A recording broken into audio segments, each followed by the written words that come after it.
en la facultad, sí, ya pocas personas, y siempre es alma mater, bien.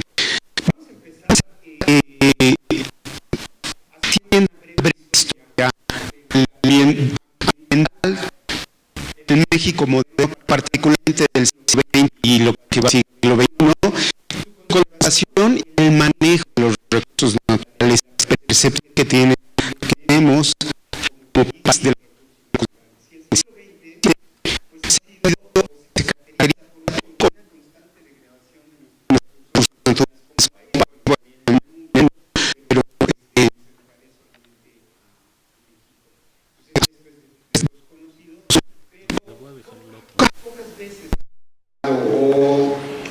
o hilado con una perspectiva histórica, social, económica y ambiental para determinar en dónde estamos y hacia dónde queremos continuar con nuestros recursos naturales. Entonces, pues el siglo XX, como todos ustedes saben, inicia con un conflicto armado, la Revolución Mexicana.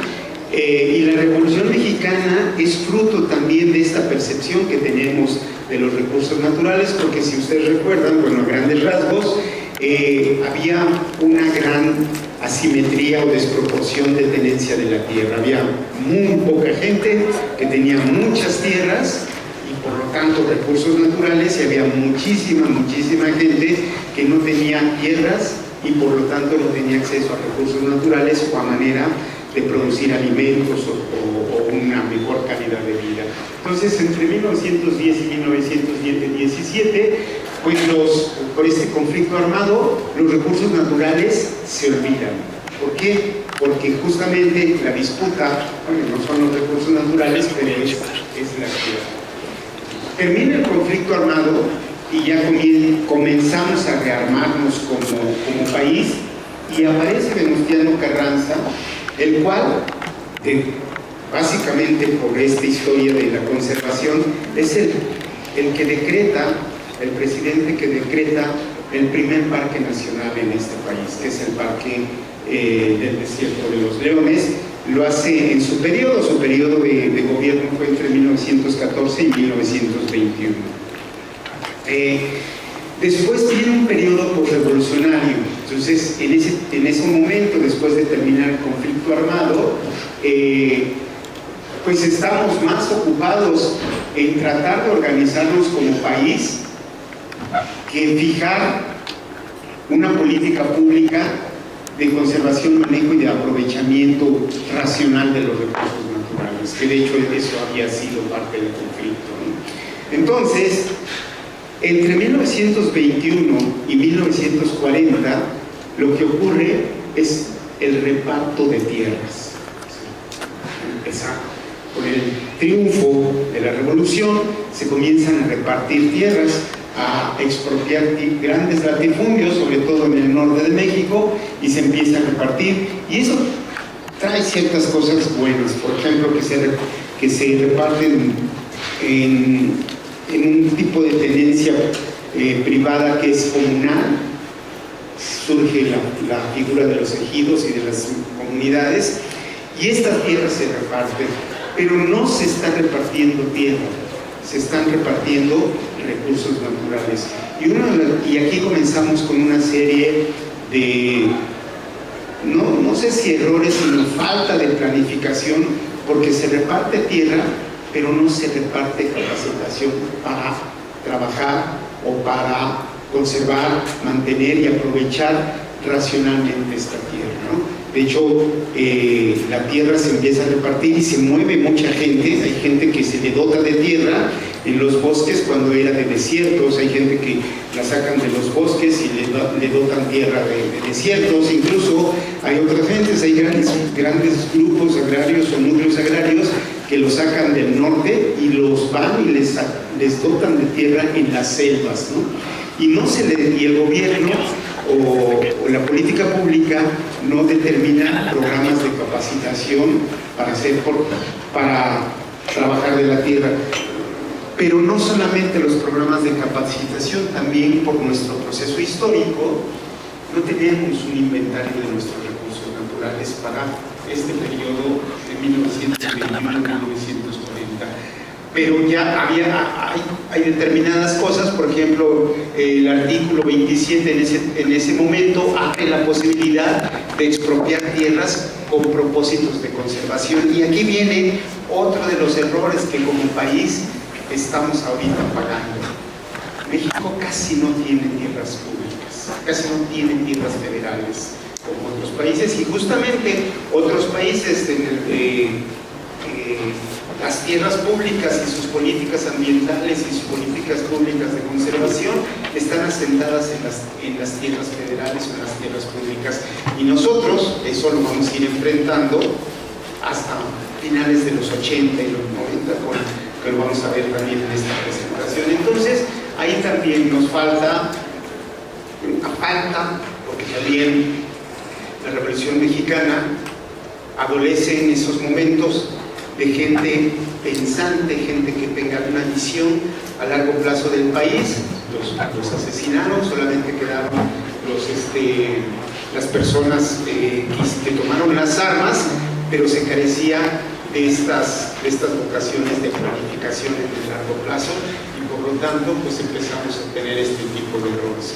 Hacia 1922, en este periodo, desde el punto de vista de conservación, se crea por primera vez la Sociedad Forestal Mexicana, y en 1926 se promulga la primera ley forestal postrevolucionaria. De hecho, no teníamos ley forestal ni tampoco teníamos ley de caza o pesca o de vida silvestre. Eran reglamentos. De hecho, la ley de vida silvestre, lo vamos a ver también en una diapositiva, pero me adelanto, se promulga o se publica hasta el año 2000, es decir, todo el siglo XX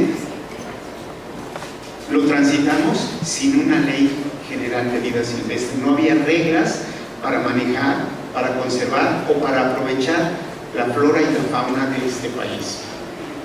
Entonces,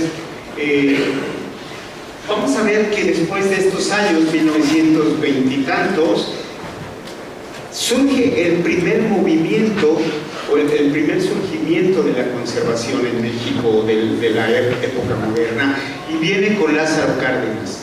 Con Lázaro Cárdenas, que él gobernó entre el 34 y el 40, quien establece 40 parques nacionales y un número considerable de áreas forestales protegidas. O sea, eso también, bueno, es una persona que viene a ordenar, se da cuenta a ordenar en el sentido organizacional su visión de país, y empieza a tratar de voltear las políticas públicas o la construcción del país en nuestros recursos naturales. También él como bueno, no era campesino, pero sí una persona de provincia, pues él reconocía, y también por las lecturas y por las políticas internacionales, estaba reconociendo que los recursos naturales de este país eran vastos, no eran pocos, además de abundantes, también son diversos. Y entonces, hacer este tipo de política pública. Y en 1935 crea el Departamento Forestal y de Caza. Esto es también un buen punto para su gobierno. Tiene la visión de crear un departamento que se va a encargar de, bueno, los bosques, los desiertos, pero también de la cacería y de la pesca o de las actividades de pesca. Pero en 1940, bueno, y con esta política de generar parques nacionales, logra en el 40 que el 30% del territorio nacional se haya convertido en alguna de las categorías de área protegida que él o su gobierno comenzó a instaurar. Pero poco nos duró el gusto, porque pues también un país en reconstrucción, pues uno de los elementos que carece más son recursos económicos, ¿no? Y para muchos, para casi todas esta parte también se conoce como el periodo de crecimiento estabilizador. Para la mayor parte de políticos o de gente que tomaron decisiones en este país, su prioridad fue la modernización y la industrialización del país, no volteando a mirar nuestros recursos naturales. Y en 1940, después del 35, solamente 5 años, como no hay recursos humanos y económicos, el Departamento Forestal y de Caza se cierra. ¿Por qué? Porque también empezamos a enterarnos que para manejar adecuadamente la tierra, bueno, la vida silvestre, se necesita recursos humanos capacitados. Y en 1940 no teníamos recursos humanos. Creo que los primeros biólogos empiezan a egresar en 1936, por ahí así. Y bueno, y también nuestra interrupción de cultura o de manejo de recursos naturales se había visto mermado por la introducción de los españoles y toda una tradición cultural de uso de los recursos naturales por los grupos étnicos nativos se pierde. Entonces empezamos a tener muchísimos problemas, básicamente de no atención, de omisión hacia los recursos naturales. Y esas omisiones, pues nos van a cobrar una factura muy fuerte más adelante. Entonces, pero fíjense que a pesar de que en el 40 se cierran estas iniciativas de política pública hacia la conservación y el manejo de la vida silvestre, poco o nada se hace para llenar ese gran hueco de falta de recursos humanos. Nuestros programas educativos y tecnológicos no hacen caso a esta cuestión. O sea, un país, por ejemplo, en los Estados Unidos ya estaba surgiendo ¿cómo se llama? El padre del conservacionismo, Leopold, y ellos ya tenían una gran, empezaban a darse cuenta que era muy importante como país, para fortalecer el país, el inventario de sus recursos naturales y el uso racional de estos recursos. También en el primer mundo se cometieron muchos errores, los norteamericanos también lo tuvieron, pero curiosamente Leopold toma más conciencia de la importancia del manejo de la tierra en México, porque él empezó a trabajar en el sur de los Estados Unidos, en Nuevo México y en Arizona, y viajaba continuamente y le gustaba pasar los veranos en la Sierra Madre Occidental, por Chihuahua, por Durango, y él observó y se interesó en cómo los tarahumaras, los tepehuanos, los ópatas, todos estos grupos manejaban particularmente su fauna silvestre, cómo cazaban solamente o cobraban solamente lo que necesitaban y tenían un gran conocimiento. Entonces él lo retoma y empieza a conformar algunos libros y algunos aspectos filosóficos y éticos para el manejo de la fauna silvestre en Norteamérica, pero él en su libro del almanaque de Leopold lo menciona, que donde aprende a estas técnicas de manejo de la tierra y esta conexión con la tierra es en el norte de México. Y entonces, en 1940, en esta primera intención de hacer cosas para la conservación, pues ese gobierno se toma como el primer intento para establecer bases científicas y técnicas de la protección de los recursos naturales del país. Pero como dije anteriormente, esa percepción se queda se queda ahogada y ni la parte educativa, ni la parte gubernamental, ni la parte organizacional lo retoman, ni la parte de la sociedad civil, ¿no? Entonces, seguimos armándonos como país en otro sentido, en el sentido de la modernización. ¿Y qué pasa después de este primer intento de conservación? Hay un declive de las políticas o de la visión de conservación y de uso racional de los recursos en este país.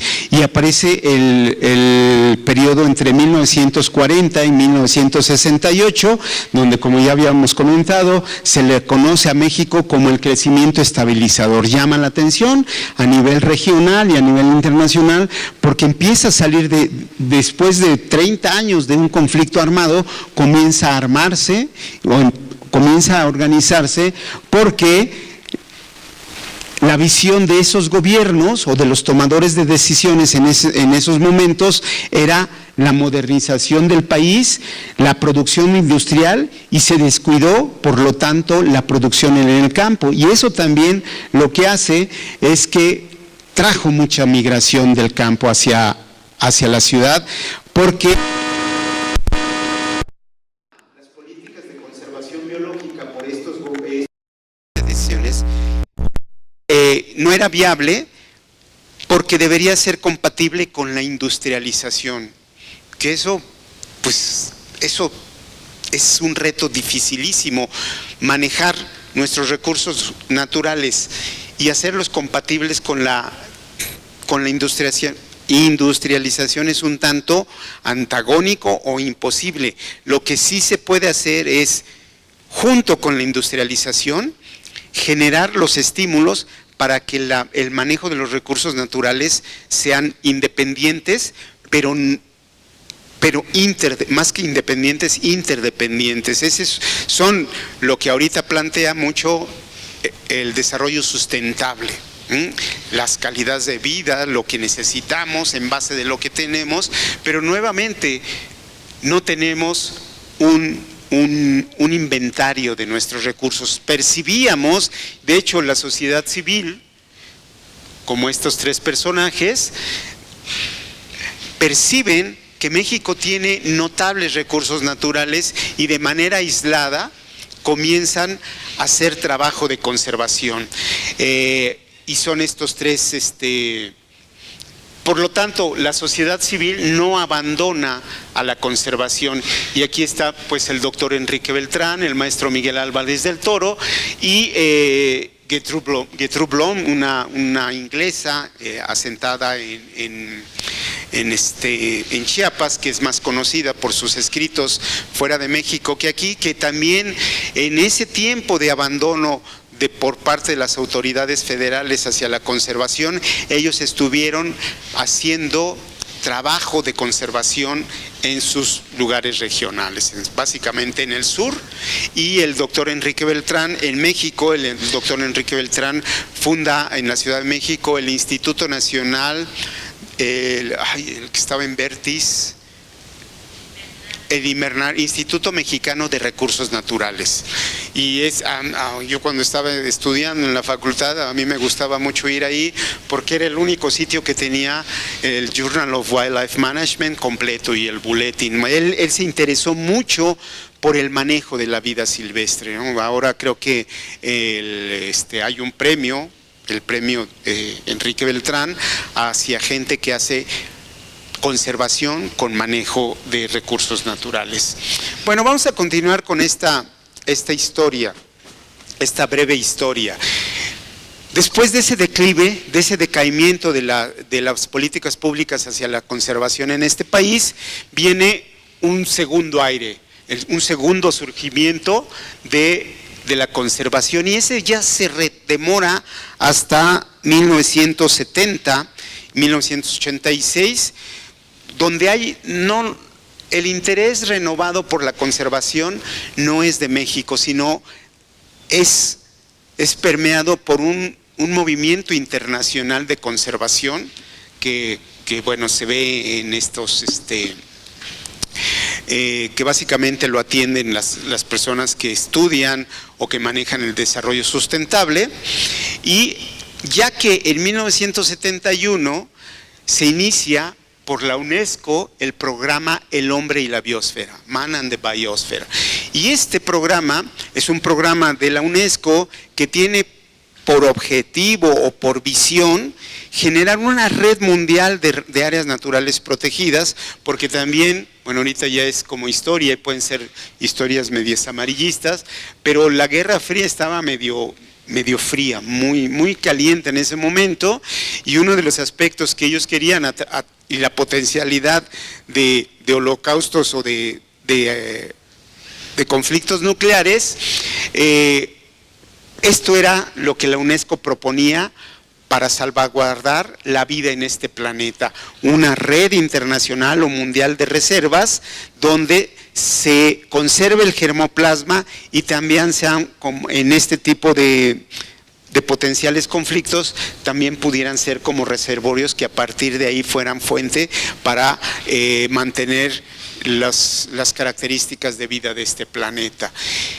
En 1972, como también es muy conocido, se desarrolla la Conferencia de Estocolmo, organizada por las Naciones Unidas sobre el medio ambiente y desarrollo, donde por primera vez un grupo de países subdesarrollados y algunos subdesarrollados plantean a la comunidad internacional que las alianzas ya no fueran alianzas como el Banco Mundial o como la Organización de Naciones Unidas, alianzas para apoderarse de tierra, para apoderarse básicamente de tierra, y plantean que el desarrollo debe de estar compatible con los recursos que tenemos en las diferentes regiones de este planeta.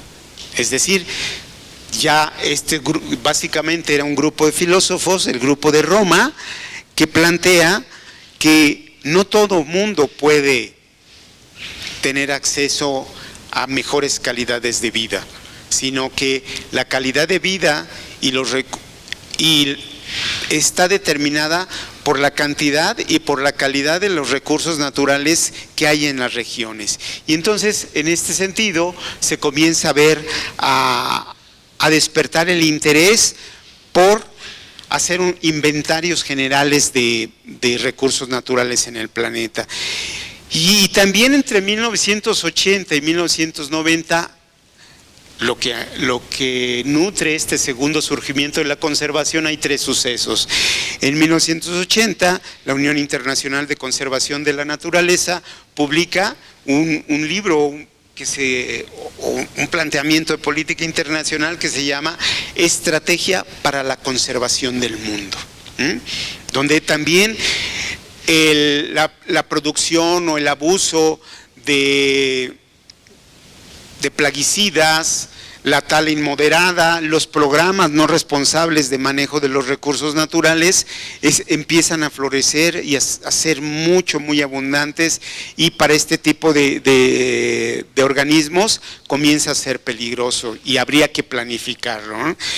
En 1987 se publica el informe Brundtland, que es Nuestro Futuro Común, donde es el resultado de la conferencia que se organizó en el 72, donde se plantea la idea de compatibilizar el desarrollo con la calidad y la cantidad de recursos naturales que hay en las diferentes regiones del planeta.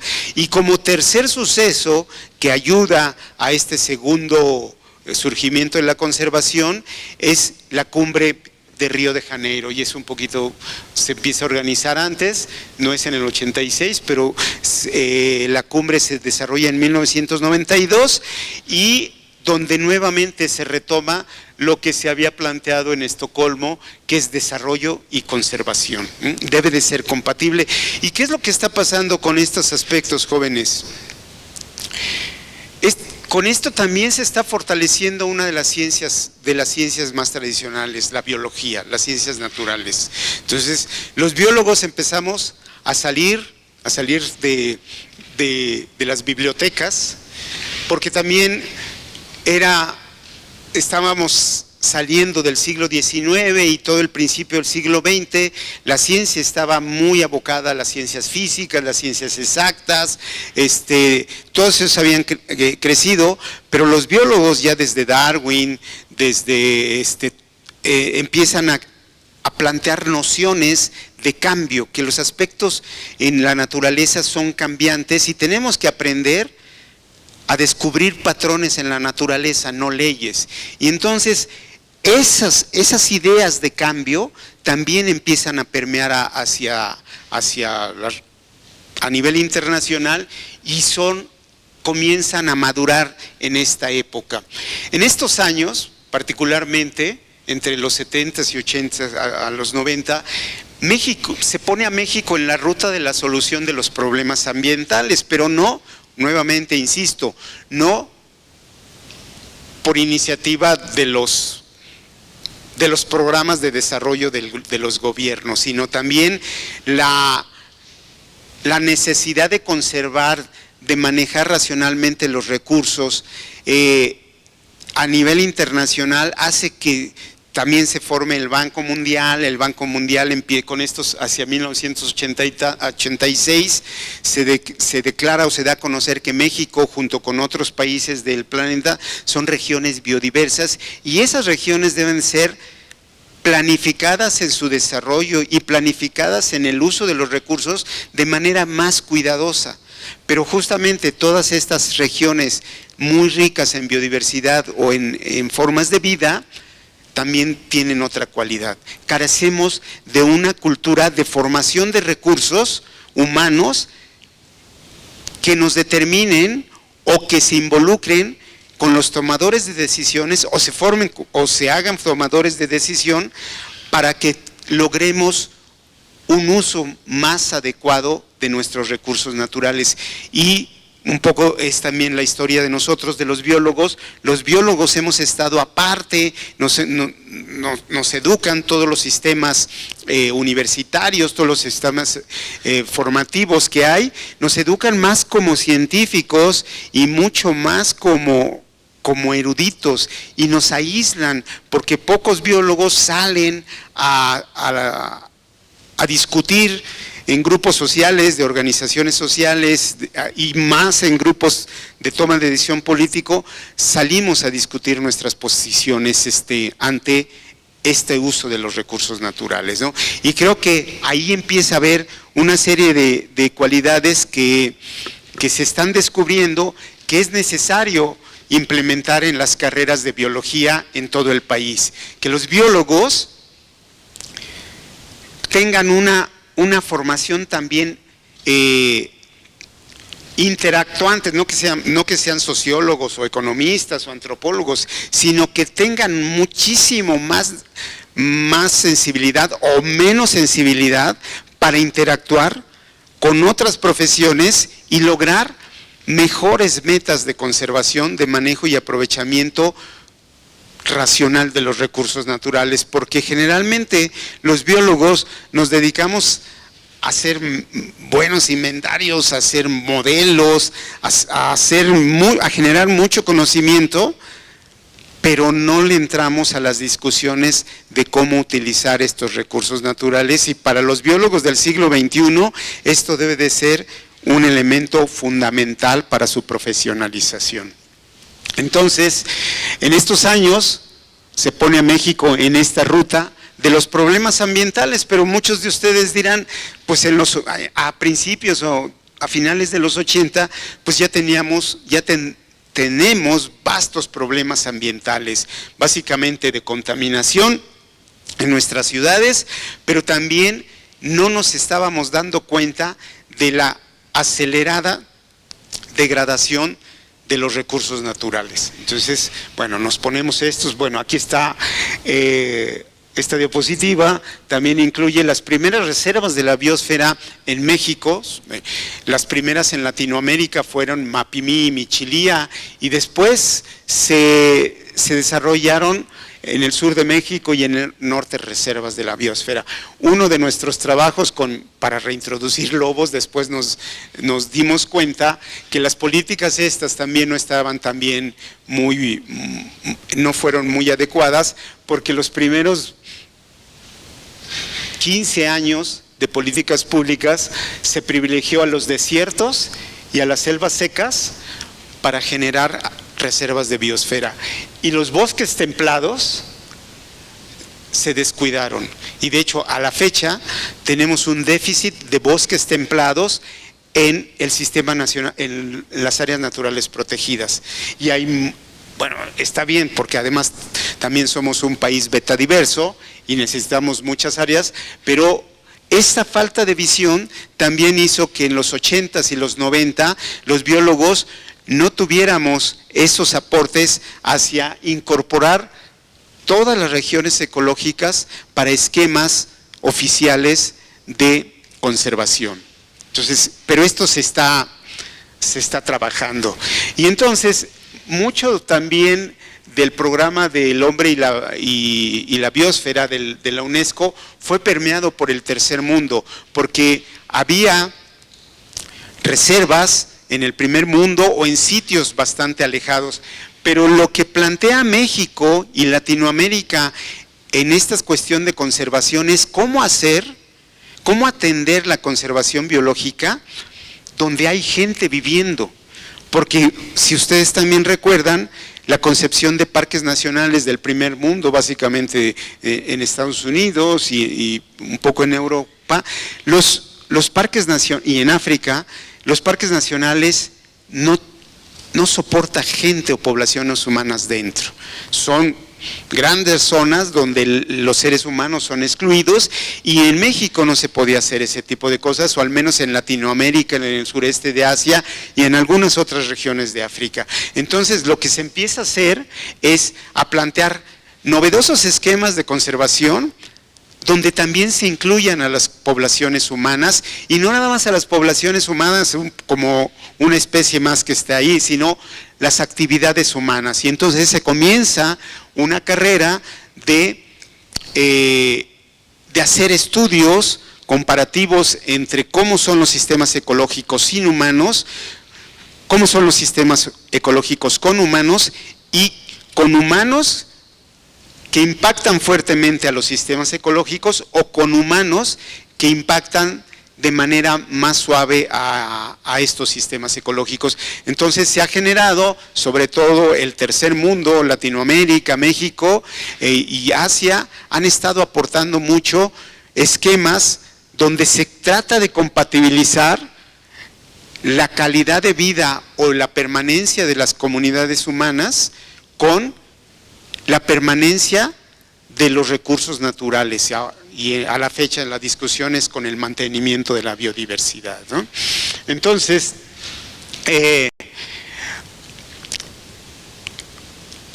y también en esta época pasa algo no tan bueno. La conservación biológica pasa a desempeñar un activo discurso político en las agencias de gobierno, y ahorita nos inunda, o sea, solo el discurso político. Pero también está otro llamado donde básicamente desde la formación de biólogos o de profesionistas afines a las ciencias naturales, tenemos que comenzar a resarcir estas faltas de presencia profesional en la política pública. Y uno de los aspectos que después de mucho tiempo, porque yo no me gustaba ese tipo de cosas, pero es necesario para cambiar y para mejorar las políticas de conservación, manejo y aprovechamiento, que los biólogos estén dentro de los tomadores de decisiones. No lo podemos hacer, o es más fácil hacerlo desde dentro que desde fuera, protestando o señalando los errores. Entonces también ese es como un llamado muy activo de que los biólogos también busquen estos caminos hacia la conservación a través del activismo de su profesión. Sí, ya me pasé, ahí va. Después, ya que después de este segundo aire de la conservación, Y con este creciente discurso político de la conservación biológica, pues ¿qué pasa? Pues es natural que haya una institucionalización de la conservación, lo cual para muchos es bueno, pero para muchos otros no es tan bueno. Y lo que en mi experiencia, lo que hay que hacer es que como biólogos o parte del gremio, nosotros debemos de ser muy influyentes y muy activos y proactivos para marcar estas rutas de institucionalización de la conservación biológica, ¿no? Así, entre 1982 y el 86, México también por peticiones internacionales para acceder a fondos, para cambiar deuda por conservación, los famosos GEF, los fondos de gestión para el medio ambiente, entonces se crea la CEDUE. O sea, hasta 1982, el aparato organizacional de México tiene una oficina que se encarga de ecología o del medio ambiente. Y vean, esta creación, ¿dónde meten a la ecología? La meten con desarrollo urbano. Tenían una idea de ecología que era como mejorar los niveles de aire o de calidad de aire en las zonas, en las ciudades. Y nuevamente hay una gran ausencia en las personas que ponen a cargo en estas oficinas gubernamentales, no hay una percepción de los recursos naturales o de la vida silvestre.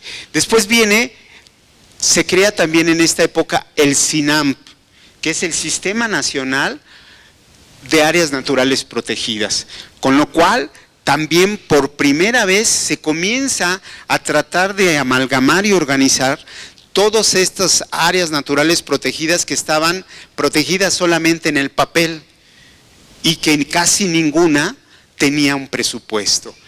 Y lo último que empieza como a amarrar muchas cosas, porque todos estos podrían ser creaciones y buenos deseos, pero como en una república, en un país federalista como lo somos, sin leyes no podemos hacer nada. Y entonces se crea, en 1988 se publica la Ley General del Equilibrio Ecológico y Protección al Ambiente, donde también todas estas iniciativas es porque al interior de las discusiones políticas había un grupo de biólogos de la Facultad de Ciencias, básicamente, que se juntaron con los del Colegio de México, con otros activistas, y comenzaron a germinar estas semillas de introducir no solamente la conservación, sino el manejo y el aprovechamiento racional de los recursos en estas políticas públicas o en estos planes de desarrollo de estos gobiernos, ¿no? Aprovechando esta inercia internacional,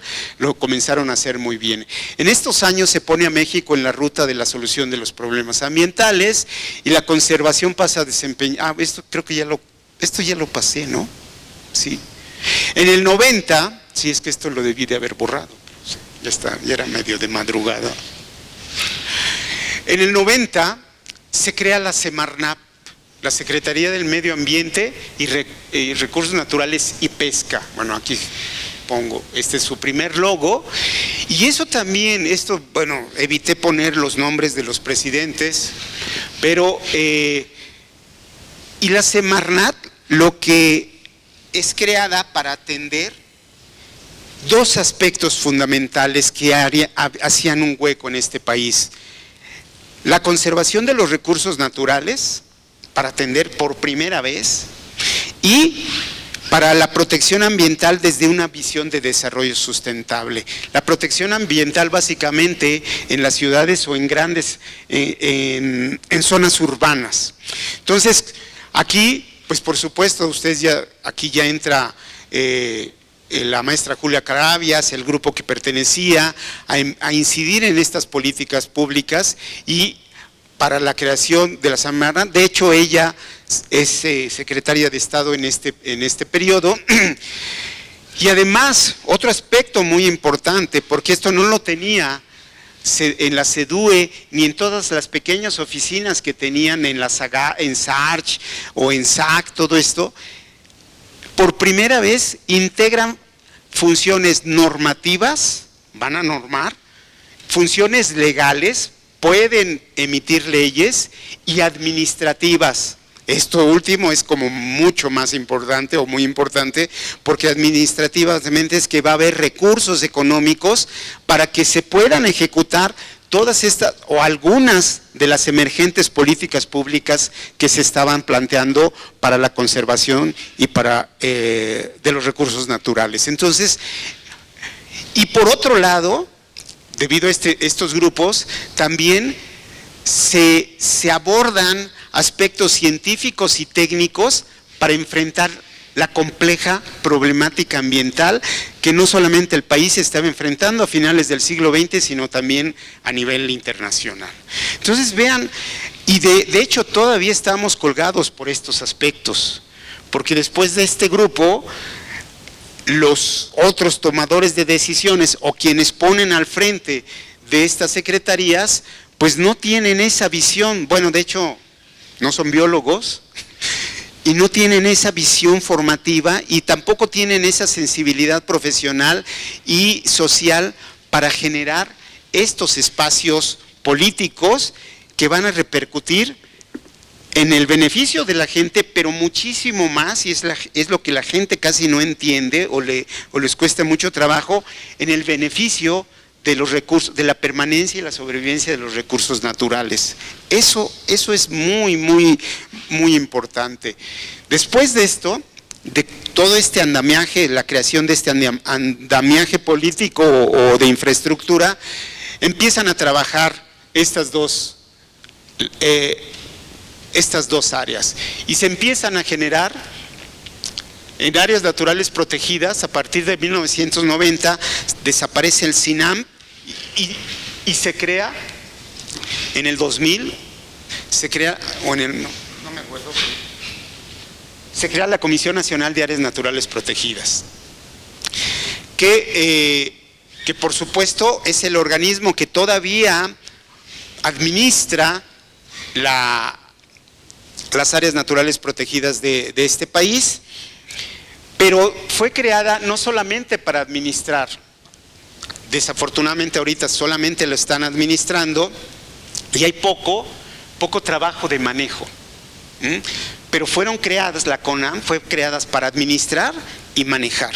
Actualmente creo que la parte administrativa se los ha comido y la parte de manejo está necesita mucha gente, necesita muchos socios, necesita de muchos más biólogos, de ecólogos que participen y por supuesto necesita de muchísimo más recursos naturales.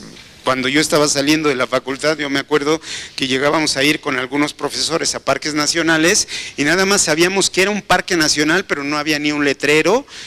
Y en esos tiempos, en los 80s, a principios de los 80s, era como un sueño utópico, era una utopía pensar que el Parque Nacional, por ejemplo, de la Malinche o el Iztapopo, tuviera presupuesto, o tuviera un director, o tuviera guardaparques. Eso era como del primer mundo. Después de 20 años, todas estos trabajos de organización y sobre todo de administración dotan a la mayoría de áreas naturales protegidas con presupuesto y tienen una estructura organizativa que es financiada por el gobierno.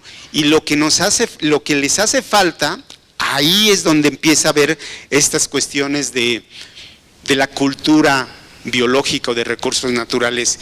Hace falta que estos directores de áreas naturales protegidas salgan de ser una ventanilla de otorgar recursos a ser verdaderamente catalizadores y manejar sus recursos naturales en acuerdo o usando como socios a los lugareños que viven en esa zona y también usando como puntales más de más planeación a los biólogos, porque hay una gran cantidad de biólogos que puede trabajar con ellos, pero no están o ellos no están permeables para abrir los espacios de manejo, porque piensan que si se abren los espacios de manejo, se le van a quitar los espacios administrativos, y entonces generar verdaderamente, empezar a trabajar o a tener resultados en estas dos partes, en la administración y en el manejo de estos recursos. Y aquí aparece esta palabra que es un tanto nueva, y yo la pongo con rojo, que es el manejo. Y viene la segunda parte o esta otra, el complemento de esta charla, que verdaderamente se maneja o se manejan las áreas naturales protegidas en este país. ¿Sabemos qué es el manejo? ¿Preparamos a nuestros biólogos para ser manejadores? ¿O todavía los tenemos muy preparados para ser muy buenos generadores de información biológica? Y yo creo que si seguimos todavía en esos aspectos, generamos muy buena información biológica, pero nos da miedo manejar. ¿Por qué? Porque manejar, lo vamos a ver más adelante, el concepto de manejo, manejar es tomar decisiones. Y lamentablemente, en los planes educativos de casi todos, o los que yo conozco de las carreras de biología y de ecología, no les enseñamos a los muchachos a tomar decisiones. Y básicamente, en la escuela académica formal de la Escuela Europea de Manejadores, que son los buenos son los ingleses, los alemanes, o la escuela norteamericana, el manejo se toma decisiones con una serie de herramientas probabilísticas y de obtención de datos. Y la mayoría de los escenarios que nosotros tenemos en México, tenemos datos, pero no tenemos el personal o los manejadores que sepan usar los datos para tomar decisiones para el corto, mediano y largo plazo. Y como biólogos nos enseñan que para tomar los datos de manejar una población de venados, necesito una dinámica de población de 20 años. Y si no la tengo, no puedo tomar decisiones. Y un manejador toma decisiones con lo que tiene. Las escuelas fuertes de manejo en Estados Unidos, pues esos son los retos. Los norteamericanos también tienen una política pública de todas sus áreas silvestres. Si no hay biólogos y si no hay universidades, el Estado pone los monitoreos.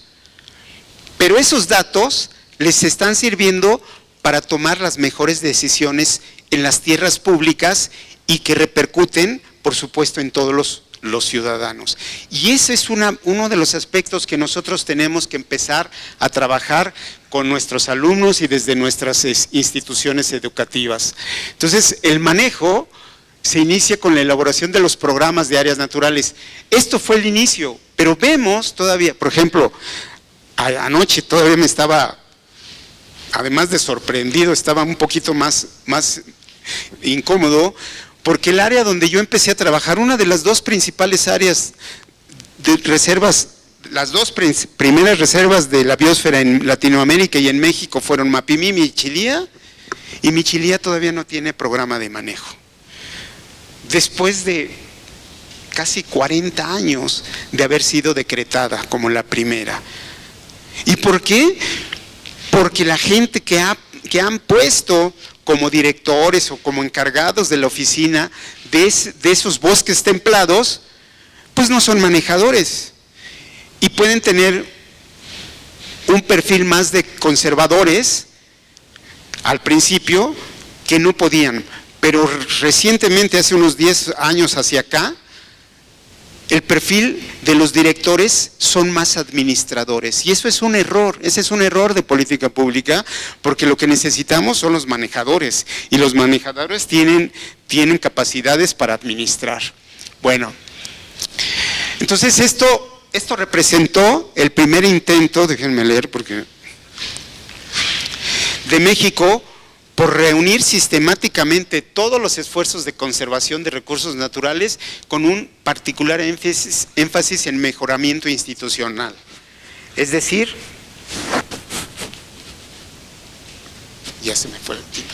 Es decir, que estos 25 años, lo que se ha atendido es a fortalecer la institución y hemos descuidado fortalecer quiénes manejan la institución o quiénes son los operadores de las instituciones, básicamente en esta parte.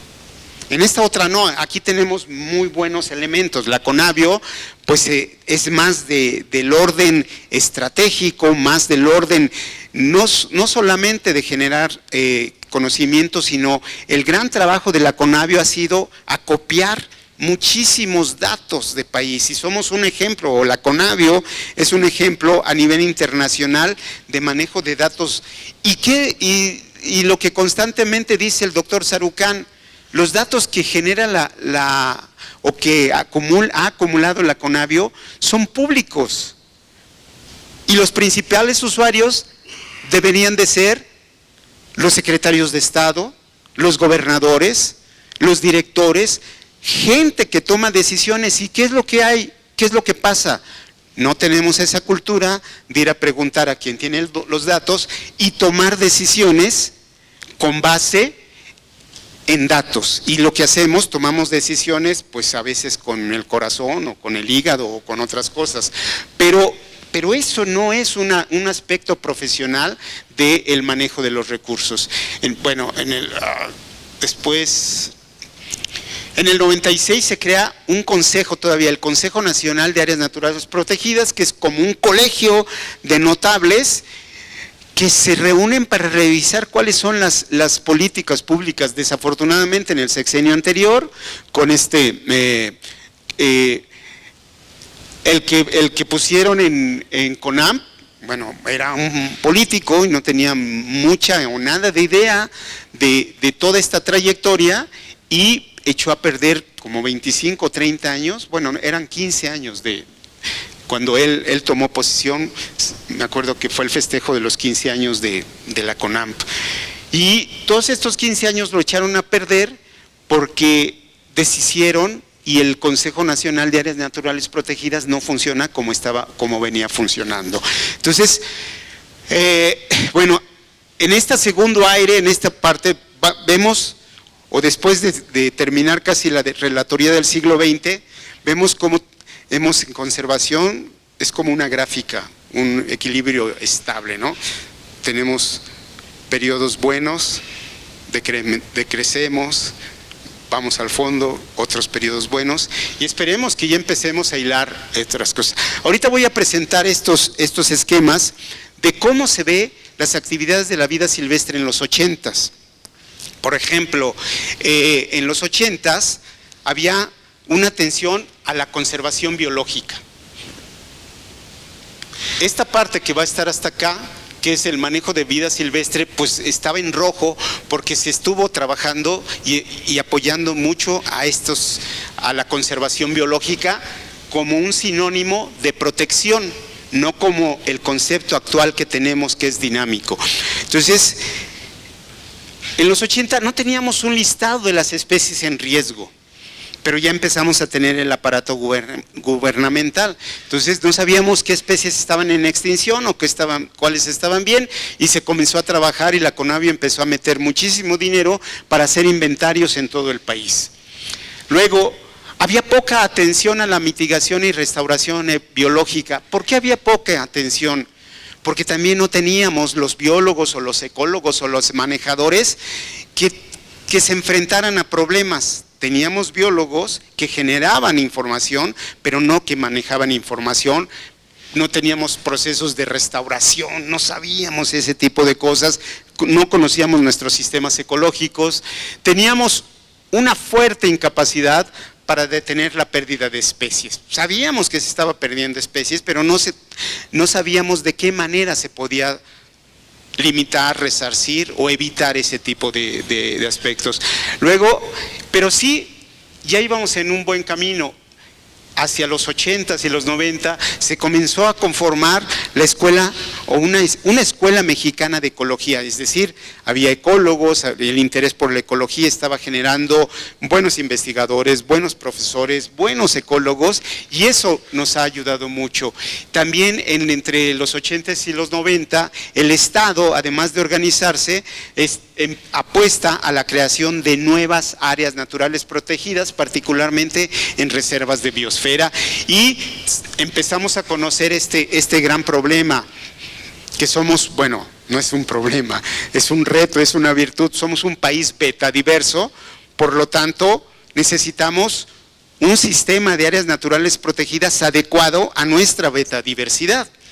No es importante la forma ni el tamaño, puede ser importante, pero en estos momentos decían, se argumentaba, yo me acuerdo en las discusiones, que había que hacer áreas naturales protegidas muy extensas y de determinada forma, porque la teoría y no sé qué, pero en realidad logramos tener Vizcaíno, que son millones de hectáreas, pero la protección a la diversidad es mínima, porque está en una zona relativamente baja de diversidad, y entonces debemos de haber apostado a muchas áreas pequeñas, más hacia el sur, hacia la zona donde se juntan las dos regiones biogeográficas. Y comenzamos en los 80s y 90s a fortalecer un círculo, que espero que sea un círculo vicioso. Bueno, para resumir, también entre 1900 y 1986, mayormente no tuvimos políticas ambientales, leyes ambientales. No, había una ausencia de legislación ambiental y también había una ausencia de políticas públicas hacia la conservación biológica, el manejo y aprovechamiento de los recursos naturales. ¿Y eso qué produjo? También había todo este tiempo procesos de deforestación y apoyo a actividades agropecuarias extractivas. ¿Y esto qué hizo? Fue empujar a muchos sistemas ecológicos y a muchas especies a la extinción. O sea, el punto es que no nada más la deforestación y el cambio de hábitat, como muchos textos lo dicen, produce extinción. Creo que el mal más dañino fue la falta de legislación ambiental y políticas públicas. Porque no es hasta el año 2000 que tenemos una ley que nos determina cómo manejar, cómo conservar, cómo manejar y aprovechar la vida silvestre. Y antes del 2000, todo el siglo XX, el XIX, el XVIII, cada quien usaba los recursos naturales como mejor le entendía o mejor le convenía. Entonces, ¿qué pasa hacia finales del siglo XX? En el 99 tenemos, en 1999, que el 7% del territorio nacional se encuentra bajo algún tipo de protección, aproximadamente 14 millones de hectáreas. Y si lo comparamos con la cifra de Lázaro Cárdenas, que Lázaro Cárdenas llegó al 30%, pues del 40 al 99 tuvimos una pérdida enorme de áreas naturales protegidas. En el 2019 pues ya estamos recuperando mucho de eso perdido.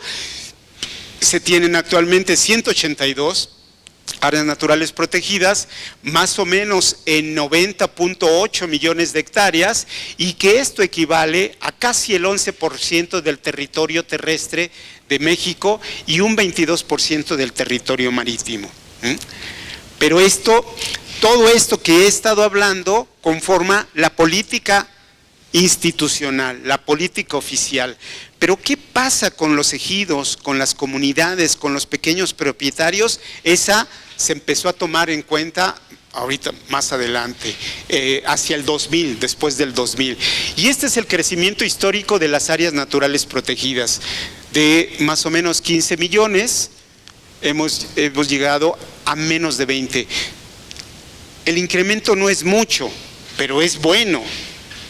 Vamos a ver ahorita otro incremento que sí es de llamar la atención, pero en los últimos años hemos crecido como 3 millones de hectáreas.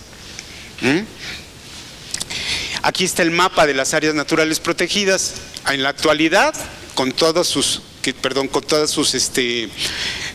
modalidades, reservas de biosfera, parques nacionales, monumentos naturales, áreas de protección de recursos naturales, área de protección de flora y fauna y santuarios. Aquí están. Vemos lo que los comentaba, los desiertos están privilegiados y las selvas bajas.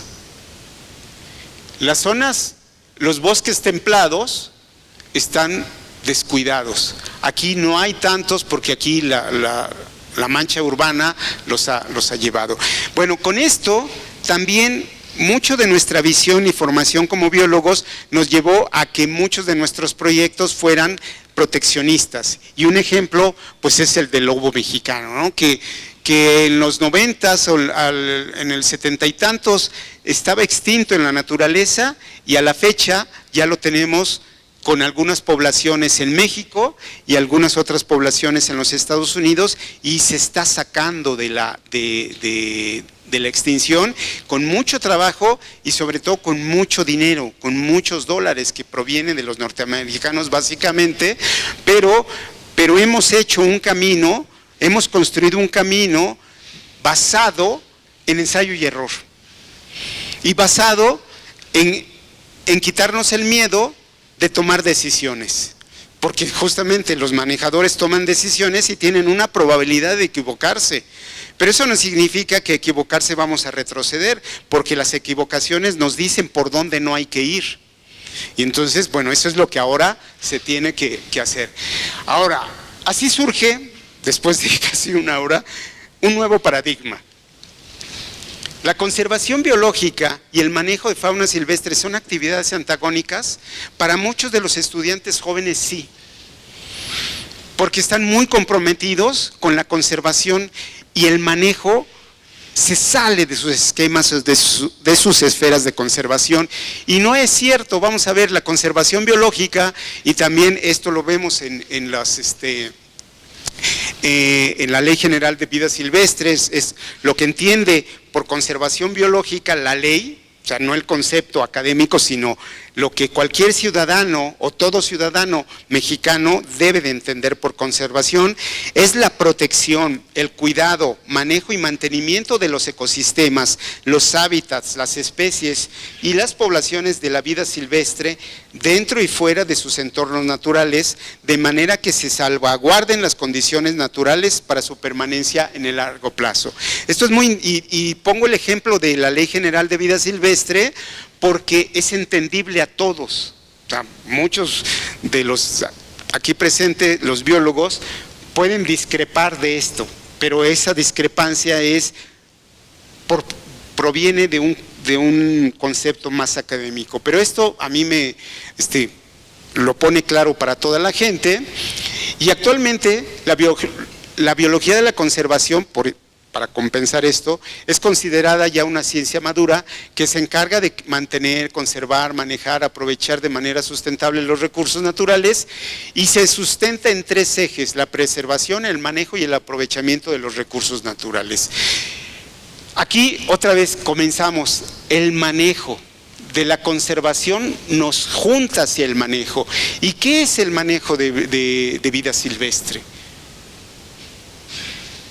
En nuestros textos o en nuestros cursos poco atendemos. Pues el manejo es esto: son todas las acciones temporales y sus efectos para conducir un espacio silvestre con determinadas variables bióticas y abióticas hay tres actividades en el manejo: incrementar, mantener o disminuir el tamaño de poblaciones y comunidades animales y vegetales que ocurren en estos espacios. Entonces, aquí el manejo me descubre 3 cosas. Cuando yo empecé a entrar a los aspectos de manejo, le empecé a tomar sentido a toda la teoría ecológica, porque trabajaba para incrementar.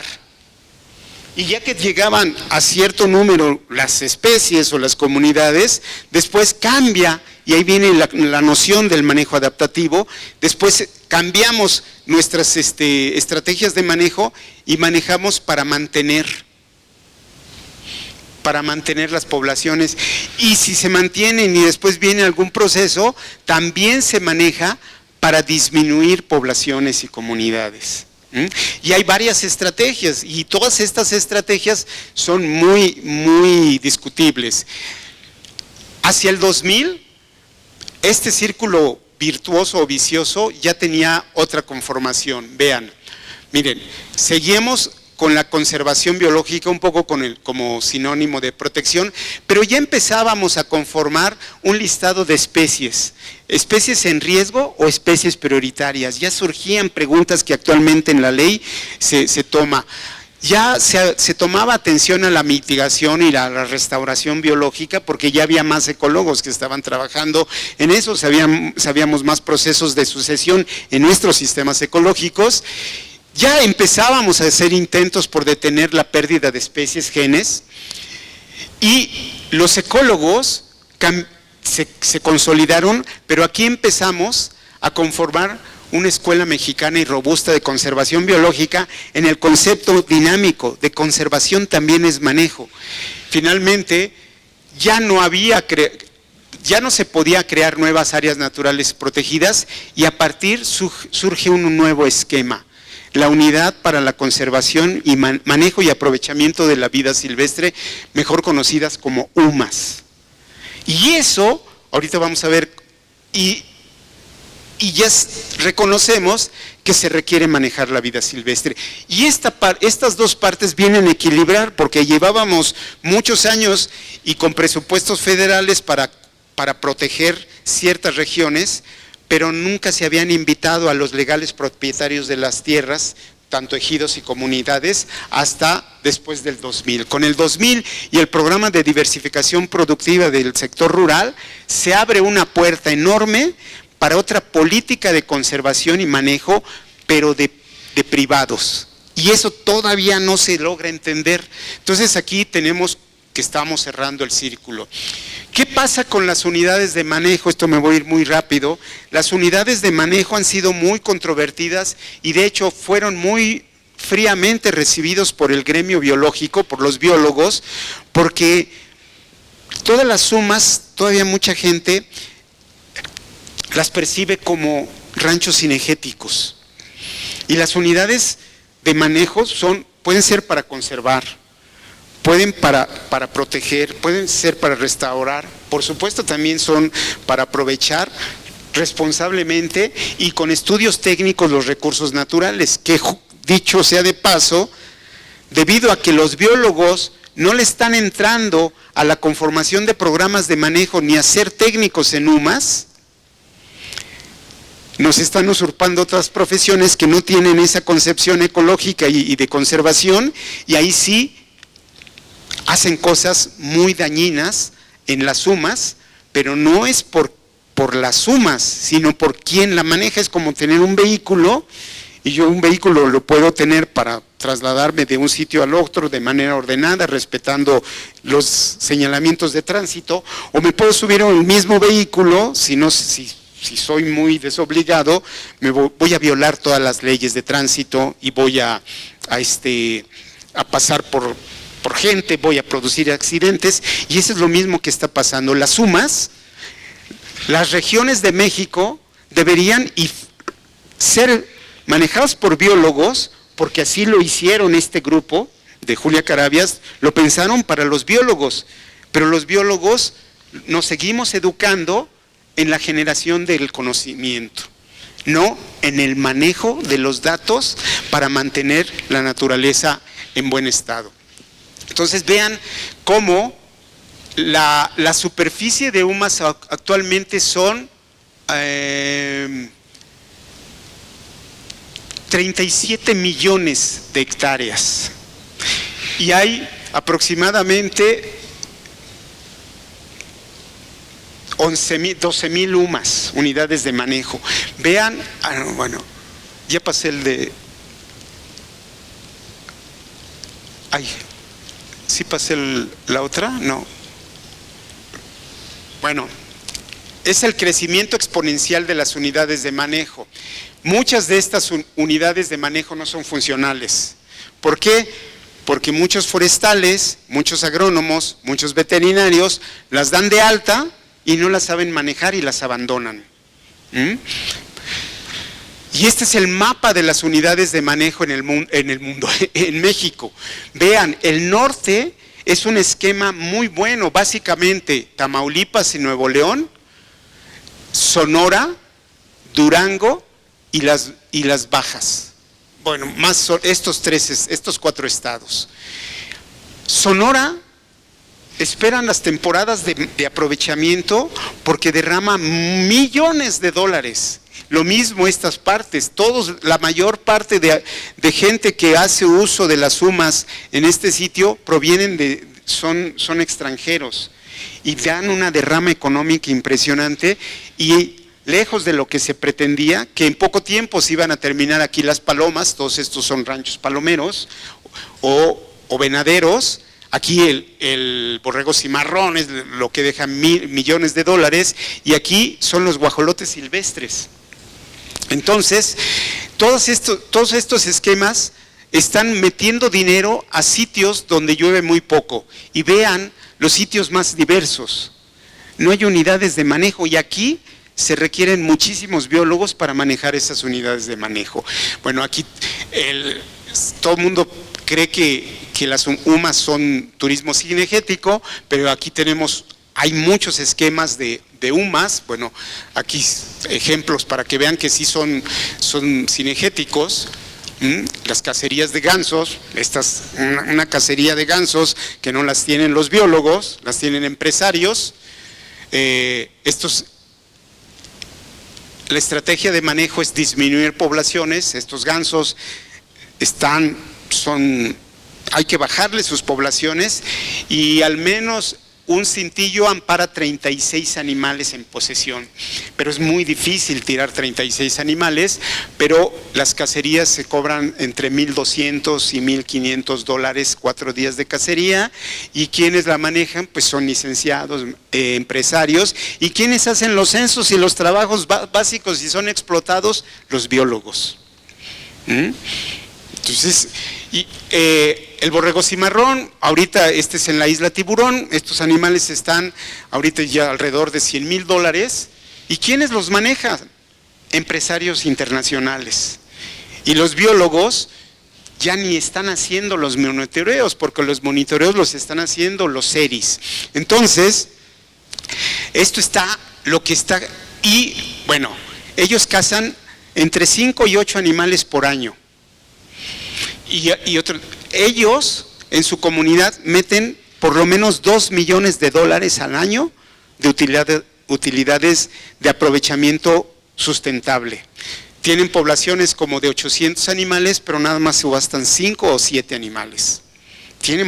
Porque ellos son cazadores, recolectores y saben el valor de solamente tomar lo que necesitan. Y en estos esquemas, pues lo que está funcionando es que hay millones de estos animales y hay que bajarlos, y cuando pasan por todos los Estados Unidos de Norteamérica, Canadá, Estados Unidos de Norteamérica y México, todos los decenas de miles de cazadores no le llegan a las tasas necesarias para disminuir estas poblaciones y que hagan daño a la taiga en el Ártico, que es muy fuerte. Estos los agricultores canadienses no les gustan mucho porque pelan sus pocos espacios y tardan unos 30, 40 o 50 años en recuperarlos. Pero hay otros esquemas de aprovechamiento, el turismo cinegético, la fotografía, la conservación por sí mismo, que los programas de manejo los hacen. Otro de las cuestiones, los programas de manejo bien hecho, bien generados, porque hay una relación, se limitan los cazadores, y el resultado de limitar los cazadores es que se incrementan las poblaciones. Siempre y cuando sean biólogos o ecólogos lo que lo hagan. Si son licenciados, pues van a sacar un provecho económico, lo que se hizo mucho tiempo en México, que se privilegiaba el beneficio económico con el beneficio ambiental o de la presencia de las poblaciones. final, ya vamos a terminar. Para el 2010 y todo esto, lo que hay que hacer es construir un puente entre la conservación biológica y el manejo de fauna silvestre en México. Ahorita ya tenemos listas de especies prioritarias, hay más atención. La biología de la conservación se trabaja bastante bien, se puede trabajar mejor. Se están deteniendo pérdidas de especies, se están conformando una academia, se necesita una academia robusta de manejadores de fauna silvestre, que son estos tomadores de decisiones. Universidades, por ejemplo, Chapingo está teniendo tiene un programa bastante agresivo de formación en el posgrado de manejadores de fauna silvestre. Y aquí la etapa de la conservación, entramos a una etapa de conservación, manejo y cosecha sostenida de la fauna silvestre, no explotación ni aprovechamiento. Cosecha me gusta muchísimo más porque es una palabra que invita a obtener lo que uno siembra. Entonces, la vida silvestre también se cosecha siempre y cuando uno la maneje. Y entonces esto es cerrar un círculo biológico. ¿Y en dónde lo vamos a cerrar este círculo biológico? Pues en las universidades, en los institutos de investigación, donde los biólogos del siglo XX, que fueron ellos, Halffter, Sarucán, Gómez Pompa, identificaron a las especies, los hábitats, los ecosistemas y las áreas claves para destinarlas a la conservación biológica. Muchas de las nuevas generaciones están muy interesadas en seguir buscando las zonas pristinas para conservarlas, ya no hay. Lo que necesitamos, y todos ellos sentaron las bases para construir un puente entre la conservación biológica y el manejo de la vida silvestre por medio de la educación y la formación de biólogos, pero también agrónomos, veterinarios, ecólogos y manejadores de vida silvestre en universidades e institutos de investigación. Esto se tiene que fortalecer, jóvenes. Esto se tiene que fortalecer con este círculo para formar mejores recursos humanos, para tener estrategias exitosas de conservación biológica, estrategias exitosas de manejo de fauna silvestre y entonces tener cosechas sostenidas de fauna silvestre. Si no lo hacemos desde la formación universitaria, no lo vamos a poder hacer, porque hay personas que lo hacen por interés económico y lo que están haciendo es dañando a las especies. Finalmente, aquí vemos otra vez estos tres, ya en una feria de libro, al doctor Sarucán, al Gonzalo Halffter y a Gómez Pompa, y ellos son como que el intermedio. Ellos fueron los que, sobre todo la maestra Julia, sembró estas semillas del manejo y de la conservación muchísimo más dinámica. Ezequiel Escurra fue presidente del INE algún tiempo y Eduardo Santana fue un promotor de las áreas reservas de la biosfera con uso para los, ¿cómo se llama? Propiedad, para los nativos. Lo que hay que hacer, y está puesto en la ley, es sumar las áreas naturales protegidas con las sumas. Y vean, estos tienen alrededor del 10%, estos tienen alrededor del 13%. Si nosotros sumamos, México no está mal en esquemas de conservación, manejo y aprovechamiento de sus recursos, porque tenemos alrededor del 20% de áreas naturales, que no todas funcionan, pues es cierto, pero al menos en la legalidad están. Y aquí está también estas gráficas que por un lado son las áreas naturales protegidas y por el otro lado las sumas, las tenemos que unir, tenemos que hacer estrategias sinérgicas para que el resultado del trabajo conjunto sea muchísimo mejor para la vida silvestre de este país. Y el reto de ustedes, el reto de los biólogos del siglo XXI, que aquí los estoy viendo, bueno, veo uno, es recuperar, restaurar, conservar, manejar y aprovechar sustentablemente genes, especies y hábitats y ecosistemas. No dedicarse a buscar una zona pristina para declararla ya reserva, sino esta me gusta mucho.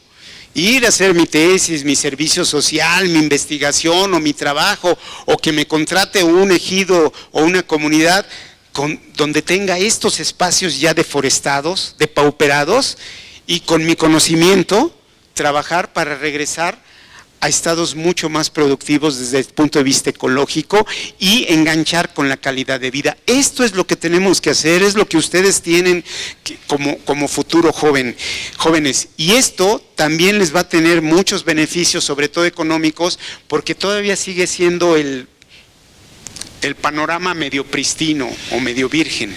¿Por qué? Porque ya cada vez más ejidos y comunidades están conscientes de que tienen que pagar a técnicos para que les ayuden a recuperar su riqueza perdida. Porque ya saben que los agrónomos no lo pueden hacer, o sea, con mucho respeto, con los veterinarios tampoco, que los forestales tampoco, sino incluso los biólogos tradicionales tampoco, sino estos biólogos con una visión de manejo de vida silvestre y con una visión de la administración de los recursos naturales, es quienes nos van a poder sacar de este escenario catastrófico que nos hemos metido nosotros mismos como país. Entonces creo que hasta aquí termina. Bueno, esta es la foto de mi generación, esta foto es como del 81, este soy yo. Todos son de la Facultad de Ciencias, fuimos a un viaje, no sé, creo que al Caribe o no sé, pero bueno, ahí está. Gracias, sus preguntas, espero que tengamos tiempo y que ustedes tengan paciencia. Gracias por su paciencia y si tienen alguna pregunta, algún comentario, creo que tenemos para un...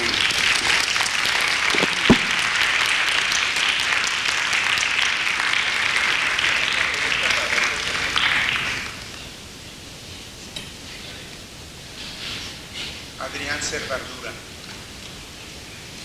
Él salió en la fotografía, ahora veanlo. Tenía el pelo hasta los hombros. A ver, un micrófono.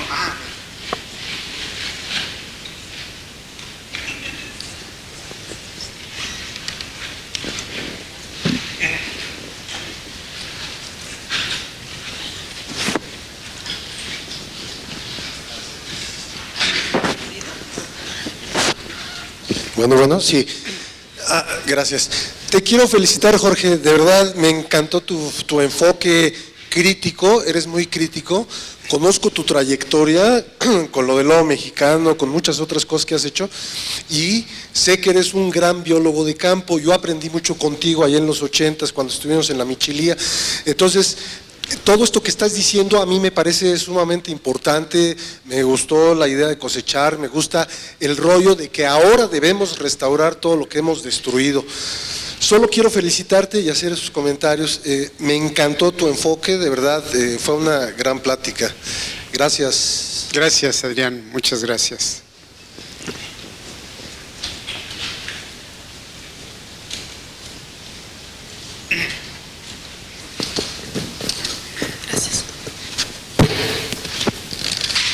Bueno, yo también quiero felicitarlo por este enfoque que pues acertadamente está haciendo para nosotros como biólogos jóvenes. Yo soy bióloga de la UAM, de UAM Lerma, y actualmente estoy trabajando para el Parque Nacional Molino de Flores, que justamente tiene como todas estas características que usted está nombrando, ¿no? Toda esta perturbación, toda esta inserción en el terreno semiurbano de lo que es el Valle de México. Y finalmente sí es como un reto muy importante el que nosotros tenemos ahí en el parque, porque pues desafortunadamente entra como en ese sector de parques nacionales, pues los que no cuentan tanto, los que no son Monarca, Cuicatlán, y que pues de repente no tienen como los mismos intereses, tanto por parte de la propia CONAM a nivel de dirección regional, y por los propios investigadores o ecólogos, biólogos que puedan estar incidiendo en él, ¿no? Entonces, para nosotros sí ha sido un reto muy importante, pues cambiarle como esa visión que tiene de parque turístico y garnachero, porque finalmente Molino de Flores se ha caracterizado más por su gastronomía que por su interés de riqueza biológica, ¿no? Entonces, creo que en este sentido sí es como muy importante cambiar justamente esta visión, ¿no? Que el hablar de un parque nacional de repente pues nos hace pensar, como usted bien dice, ¿no? En esta forma prístina de ver a los parques nacionales o de los documentales que de repente la CONAM sube a redes sociales, pero no, o sea, es también hablar de lo que nosotros podemos hacer y es una de las cuestiones que nosotros hemos tratado como de hacer énfasis, ¿no? Hacer énfasis también en la ciencia ciudadana y en el hablar de cuál es el papel de como ciudadanos, como usuarios de los servicios ecosistémicos que nos dan estos parques nacionales, cómo podemos cambiar la estructura de ver a estos sitios y de poder pues insertarnos en este actuar, ¿no? Obviamente pues los biólogos tendrán su propio papel y es muy importante y muy necesario que se cambie esta visión, pero también a partir de la ciencia ciudadana y de la educación ambiental formal y no formal, pues también es como un acercamiento que podemos estar teniendo hacia pues cambiar este tipo de enfoques, ¿no? Nosotros pues tenemos la presencia de una granja didáctica que de repente pues juega mucho con esta poca flexibilidad que de repente tenemos, ¿no? Hacia la biología de la conservación, que dices, como una granja didáctica en un parque nacional, ¿no? Y es totalmente aberrante hablarlo desde la legislación de un parque nacional, ¿no? Pero también es como ir acercando poco a poco a la población que lo visita y partir de ahí para generar pues otro tipo de conocimientos que la gente puede estar adquiriendo. Actualmente pues también es de estos parques que se fundaron en el 37 y que pues tampoco tienen el plan de manejo, ¿no? Sin embargo, una de las metas para este año pues es conformar el plan de manejo y darle énfasis justamente a estas cuestiones de manejo y de ciencia ciudadana. Bien, pues sí, muchas gracias. Sí, lo que tú comentas de ese parque, pues es muy común en otras partes de México, pero no nada más con parques nacionales, sino es muchísimo más común con ejidos, por ejemplo, ¿no? Los ejidos podrían tener un uso mucho más activo de sus recursos naturales y podrían tener ingresos económicos mejores. De hecho, la Ley General de Vida Silvestre y la UMA se crean para mostrarle a las poblaciones rurales que hay otras actividades productivas además de ser agricultor, ganadero o pescador, y que el manejo ordenado de los recursos naturales les puede hacer llegar dinero a sus bolsillos. Y en el norte un chorro de ejidos ya lo han hecho, y son ejidos que les llueve 200 mililitros al año, 200 milímetros al año, y trataron como por 1 siglo y medio ser ganaderos, y ya entendieron que las vacas por poquito y comen piedras, pero antes de comerlas se mueren. Pero no así los venados, los buras, los cimarrones, que sin toda esa infraestructura hidráulica les llegan lo que nunca, les hacen llegar a sus bolsillos y a sus cuentas lo que nunca podrían hacerlo con ganado charolais o Hereford o Angus. Entonces hay que voltear a la vida silvestre, y ustedes pueden ser líderes para mucha de esta gente. Sí, muchas gracias por la exposición. La verdad que resulta importante relacionar esta cuestión de la técnica, el conocimiento científico, con una cuestión política, ¿no? A final de cuentas, eso parece que es el escenario que nos compete y lo que sí se puede hacer algo, ¿no? Al respecto, me surgen o me vienen a la mente 2 anécdotas y un dilema, ¿no? La primera anécdota tiene que ver con lo que decía de las UMAS, ¿no? Y de que si bien parece que es una estrategia útil para la conservación, para el desarrollo, el manejo y el aprovechamiento, pues echa la ley y echa la trampa, ¿no? No se especifica quién tiene que ser, ¿no? O cuál es el perfil específico para certificar una UMA, y pues ahí ya hay múltiples salidas, ¿no?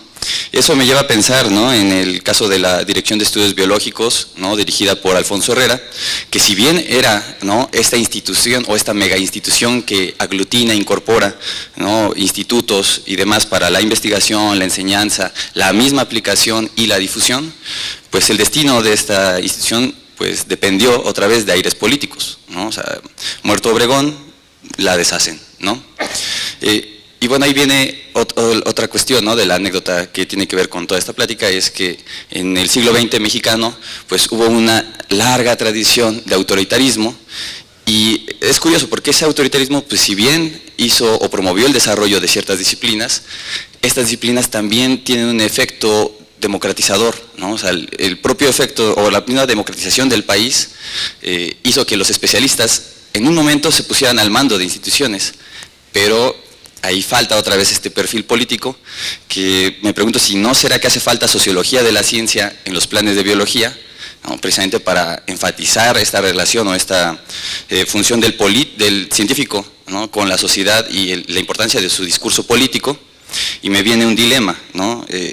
La biología de la conservación actualmente debe orientarse por valores sociales, es decir, por las inquietudes de la sociedad, o bien la biología de la conservación debe promover una bioética, ¿no?, a lo mejor sustentable, en la población, ¿no? Ahí sería como el dilema.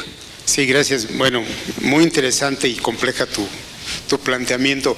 De Alfonso Herrera se me pasó, y bueno, es uno de los grandes ausentes, pero no voy a mejorar. Sobre lo último que dices de si la biología de la conservación tiene que ser más sensible a la sociología o a la ética, yo creo que ahí hacia esa ética que se está generando, no. Porque justamente dentro de las cosas que están emergiendo hace poco es que la ética humana no puede proyectarse a la ética de la naturaleza. De hecho, la ética de la naturaleza debe permear y los humanos trabajar sobre la ética de la naturaleza. Y la ética tradicional, generalmente por los griegos, es lo que seguimos, pero esta ética de la naturaleza está hecha por alguien, que no se conoce como por ese tema, por Spinoza. Spinoza tiene un tratado de ética de la naturaleza que dirimiría muchísimos de los conflictos que se están planteando en la ética, no solamente en la ética del manejo de las especies o de la ética hacia la naturaleza. Entonces, yo creo que ahorita, en los próximos años, desde ese punto de vista filosófico o de filosofía de la ciencia, si se espera que estas ideas se empiecen a permear más y resulten en mejores acuerdos o un mejor entendimiento entre la naturaleza y las actividades humanas. Entonces, pero ese es algo que está empezando y yo apenas lo empecé a leer y no me atrevería a decir cómo termina, pero la biología de la conservación es una ciencia emergente y debe trabajar de manera transversal con otras áreas como la sociología, la economía, la administración, pero no debe de perder su esencia, porque justamente es lo que tenemos que cuidar mucho. La biología, uno de los objetivos es mantener todos estos procesos para que tengamos sistemas ecológicos como son, complejos y puedan evolucionar. O sea, nosotros no somos rectores, incluso podemos ser observadores, pero más que observadores somos actores de esa biología, y lo que hemos estado haciendo ahorita con la naturaleza, nos estamos inmiscuyendo más de lo que se necesita, y se está revirtiendo todos esos procesos. Entonces, lo que debemos de hacer es, como cualquier otra especie, tomar nuestro papel ecológico, no papel social, no papel de rector, no papel administrativo o económico, sino nuestro papel ecológico en este escenario de las especies, y permitir y dejar que las demás sigan floreciendo, ¿no? Entonces es muy complejo, pero qué bueno que te dio para estos planteamientos. A mí me da para más y a veces no duermo por estar pensando en todas estas proyecciones hacia cómo mejorar, sobre todo de manera inmediata, el manejo de los recursos naturales. Entonces, gracias por tu pregunta. Sí, tengo ahora sí una pregunta. No echarte flores, sino una pregunta real. Pero antes quiero decir, en los 80s y 90s las áreas naturales protegidas eran como una papa caliente que se la aventaban. Primero la Secretaría de la Reforma Agraria se la aventó a la SEDUE se la aventó después a la Secretaría de Agricultura, y te lo digo porque yo trabajé en la SEDUE en aquella época con la doctora Graciela de la Garza, con Gonzalo Medina, y después estuve en Agricultura en áreas naturales protegidas, 3 años estuve en la administración, y esas eran las papas calientes, porque había un gran problema que ya no tenía nada que ver con la biología, era el problema de que se decretaban zonas protectoras, reservas forestales, etcétera, por todos lados en México, parques nacionales inclusive. Hicimos planes de manejo para todas esas y descubrimos que en el 99% de los casos se expropiaron las tierras y jamás se les pagó un centavo a los habitantes de ahí. A partir del 95 que yo dejé la administración pública, ya no supe qué pasó. Con todas estas, con toda esta historia administrativa que tú nos diste, ¿tú sabes qué pasó? ¿Qué pasa actualmente con las tierras si se decretan áreas protegidas ahora bajo el esquema de, ¿cómo se le llama? Reservas de la biosfera, etcétera? Si se siguen expropiando o no las tierras, si se pagan, ¿cómo el gobierno ha podido solucionar esas broncas que tradicionalmente se venían arrastrando y que originaban el descontento social? Porque una gente que le expropia, si no le pagas, no quiere dejar su tierra y va a decir, pues yo sigo aquí metiendo mi ganado y sacando lo que pueda, porque sigue siendo mi tierra. En fin, ¿cómo se ha solucionado eso, Jorge? Pues sigue siendo una papa caliente. Después, en el 96, creo, hubo un programa del INEGI, de la remedición de todas las ejidos y comunidades y todas las tierras del país, y había muchas inconsistencias. O sea, ahí el país se debió de haber hecho de tierras federales, pero muchas de los límites y colindancias entre ejidos y comunidades pues no coincidían lo que está en las escrituras con lo que está en lo físico, y tampoco coincidían con lo decretado. Entonces el problema es muy fuerte, de tal manera que el INEGI abandonó eso, lo armó con sistemas de información geográfica, GPS y todo, las medidas ya modernas, que ya no le hicieron caso a las mojoneras y a los alambres, sino las medidas modernas, y eso hay casi todos, un gran porcentaje de tierras se sobreponen, hay espacios, la gente lo ve, y donde no es de nadie pues se posesiona, hace uso de los recursos, incluso la corrupción con las partes legales. Se generan escrituras de sitios donde no hay nada, ¿no? Entonces, ese es un aspecto que se tiene que, tarde que temprano, se tiene que hacer, que arreglar. Yo digo que perdió el gobierno federal una gran oportunidad de hacerse de tierras públicas, porque también hay una gran cantidad de tierras que están abandonadas, o sitios que no son muy adecuados ni para agricultura ni para ganadería, y están abandonados. Y esos sitios, pues como lo decía el 27 constitucional, podrían ser causa de expropiación para conformar, por lo menos en las partes altas de las montañas, tierras públicas que sean captadoras de agua y generadores de agua, ¿no? Que ahí se necesitan muchísimo, pero lo que la política clientelar de los gobiernos tienen espacios libres y los dotan con miras políticas o clientelares. Entonces, pues eso también tenemos que empezar a reformar, y los biólogos pues están anotando ese tipo de cosas, ¿no? Porque también ya estamos llegando a esa parte de los espacios.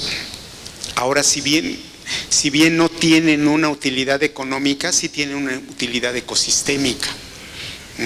Y esa utilidad, que es de beneficio para todos, pues ya empieza a tomar parte en las decisiones al menos de las regiones, ¿no? Hay áreas que son captadoras de agua, capturan o secuestran carbono, etcétera, etcétera, y esas están generando beneficios para nosotros. Bueno, le damos un fuerte aplauso al doctor Servín. Gracias. Y bueno, les hacemos la cordial invitación para la siguiente conferencia, que nos va a acompañar el doctor Jorge Urbán. El tema es retos en la conservación de mamíferos marinos, y él nos acompaña de la Universidad Autónoma de Baja California Sur.